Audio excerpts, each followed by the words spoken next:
మీతో దేవుని చిన్న మాట. ప్రియ శ్రోతలందరికీ నా వందనాలు. మీరందరూ బాగున్నారా? మీరందరూ బాగుండాలని, వాక్యం ద్వారా స్థిరపరచబడాలని ప్రార్థిస్తున్నాను. ఈరోజు దేవుని వాక్యము రోమాపత్రిక 4వ అధ్యాయము 7వ వచనం.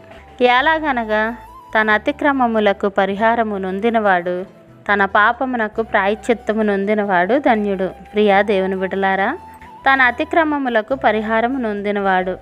ఇక్కడ ప్రస్తావించిన వచనాలను బట్టి దావీదు, పౌలు అనే వీరిద్దరికీ ఒక విషయం అర్థమైనట్లుంది. అదేమంటే, ఒకని నమ్మకం నీతిగా ఎంచబడటం అనే దానిలో అతని పాపాలు క్షమించబడడం, దేవునితో సఖ్యత కుదరడం అనే విషయాలు కూడా ఇమిడి ఉన్నాయి.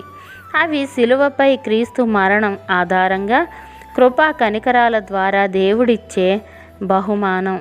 ఇట్లు మీ సహోదరి భాగ్యం. మరణాత శలం.